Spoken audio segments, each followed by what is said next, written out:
कुछ दिनों पहले एक आदमी को बुखार आया और उसका शरीर हरा पड़ने लगा।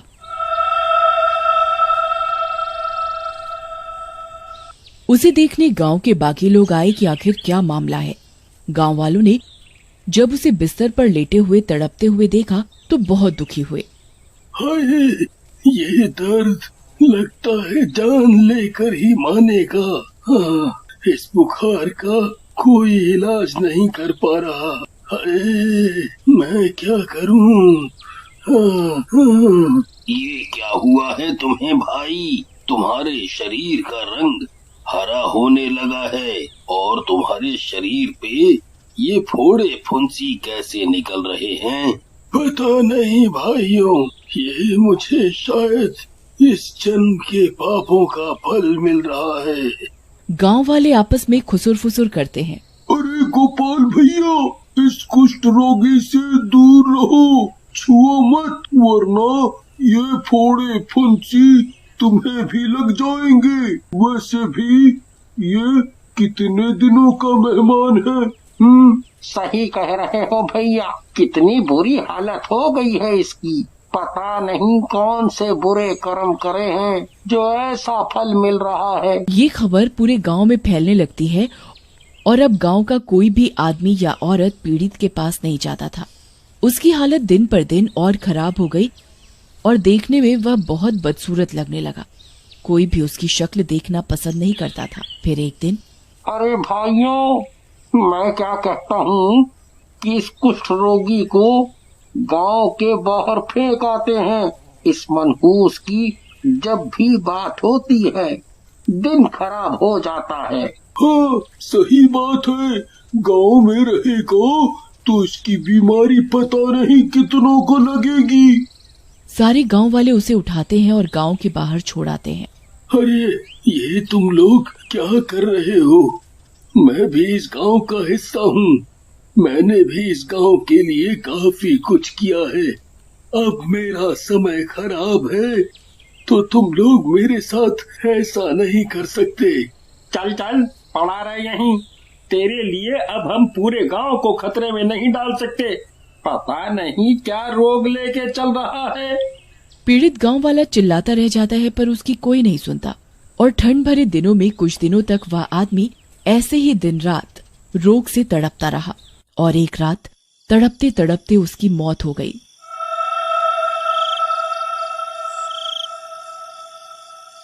इतनी बुरी दर्दनाक मौत के कारण वह एक शैतान बन जाता है।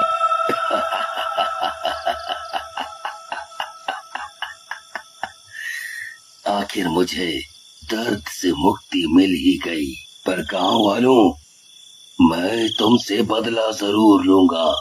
तुम सबने मिलके मुझे गांव से निकाला था ना, खुद को बचाने के लिए। पर अब तुम लोगों की उल्टी गिनती शुरू।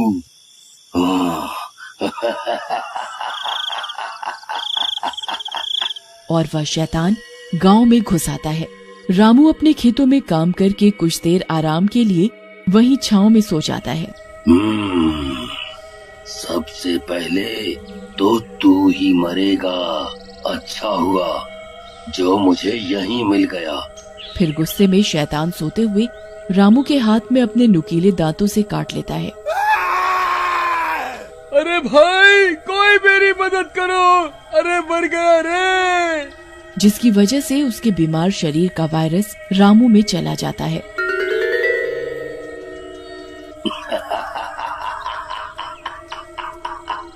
अब आएगा मजा। और वो वहाँ से चला जाता है। 2-3 दिन बाद रामू की तबीयत और भी ज्यादा बिगड़ जाती है और उसके शरीर में फोड़े फुंसी निकलने लगते हैं।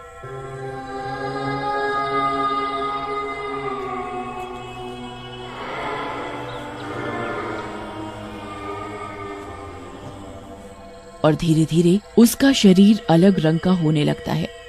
अजी, ये आपको क्या हुए जा रहा है? आप कितने डरावने लगने लगे हो। मैं आपके साथ नहीं रह सकती।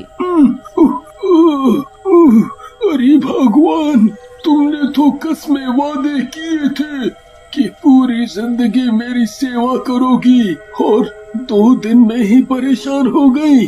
जी, आपका ये रोग मुझे भी ना लग जाए। मैं तो अपने मायके जा रही हूँ। और वो चली जाती है। रामू दर्द में चिल्लाता रह जाता है, पर रामू की हालत की वजह से सभी उससे दूर ही रहते थे और इसी तरह रामू की मौत हो जाती है। शैतान यहाँ एक एक करके सारे गांव में अपना सुपर वायरस फैला रहा था। गोपाल, कृष्णा, पीकू और न जाने कितनों को उस सुपर वायरस शैतान ने संक्रमित कर दिया और एक एक करके सब मरते जा रहे थे। गांव में तो मानो वीरानी छा गई हो। मेरा बदला अब पूरा हो रहा है। मेरा मकसद है मैं सबको अपने सुपर वायरस से संक्रमित करके शक्तिशाली बन जाऊं और हर जगह मेरा ही राज हो, और ये अब जल्दी ही होने वाला है।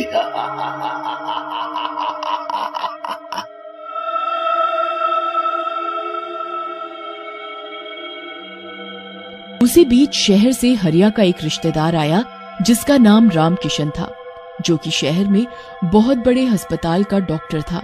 हरिया को बीमार देखकर वह दुखी महसूस करता है। अरे हरिया भैया, ये तुम्हें क्या हो गया है? तुम्हारी तबीयत इतनी खराब हो गई और तुमने मुझे खबर तक नहीं दी। अगर मैं आज घूमने नहीं जाता तो मुझे पता ही नहीं चलता। और ये बताओ भैया, कैसा माहौल है गांव का? गांव में इतनी शांति कैसे है?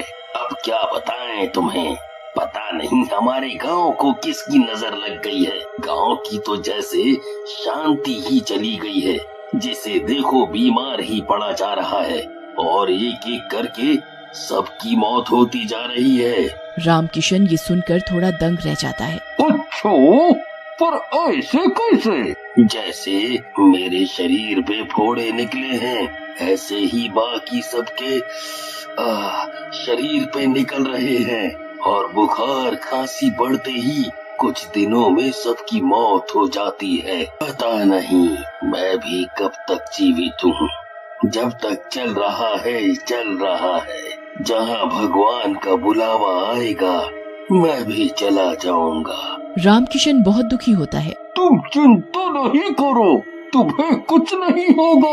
अब मैं आ गया हूँ ना। और वह हरिया का ब्लड सैंपल लेकर उसी वक्त शहर निकल जाता है। वहाँ जाकर वह लैब में खून की जांच करता है तो हैरान रह जाता है।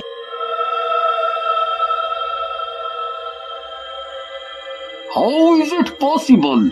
आज तक साइंस में ऐसा कभी नहीं हुआ। What happened, doctor? लुक, इस ब्लड सैंपल में एक वायरस के रूप में शैतान का चेहरा नजर आ रहा है। कुछ चीजें ऐसी होती हैं जहां साइंस काम नहीं आती।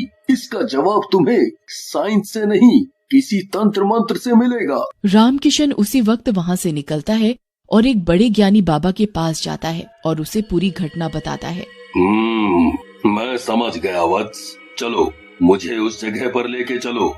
डॉक्टर रामकिशन बाबा को उस गांव में लेकर जाता है और हरिया की हालत दिखाता है। देखकर बाबा उन्हें आंखें बंद करके कुछ मंत्र बोलते हैं और उन्हें दिव्य दृष्टि में उस शैतान का चेहरा नजर आता है। बेटा, मेरा ज्ञान ये बताता है कि यहाँ के लोगों ने एक आदमी के साथ दुर्व्यवहार किया था, जो अब शैतानी रूप में सबसे बदला ले रहा है, ये सुपर वायरस फैला के। तभी हरिया को उस आदमी की याद आती है और वह बाबा और रामकिशन को पूरी कहानी बताता है। चलो, हमें उसकी लाश के पास जल्द से जल्द पहुंचना होगा। और वे दोनों गांव के बाहर उसकी लाश ढूंढते हैं। वो देखो बाबा, लाश वहाँ है। तभी शैतान वहाँ प्रकट हो जाता है। वह बाबा को अपनी लाश के पास जाने से रोकता है। बाबा अपनी ऊंची विद्या से उस शैतान को बंदी बना देते हैं और उसकी लाश को नष्ट कर देते हैं। जैसे जैसे उसकी लाश नष्ट हो रही होती है, वो शैतान भी अपना अस्तित्व खो देता है। फिर बाबा हरिया के पास आते हैं और उसे भी चमत्कारी शक्तियों से ठीक कर देते हैं। देखो हरिया, तुमने और सबने पाप तो किया है, पर अब इसका पश्चाताप करने के लिए उस आदमी के नाम से गांव के मंदिर में हवन करवाओ, जिससे उसकी आत्मा को शांति मिल सके और गांव की सुख शांति भी वापस आ जाए। सभी गांव वाले वैसा ही करते हैं और हंसी खुशी रहने लगते हैं।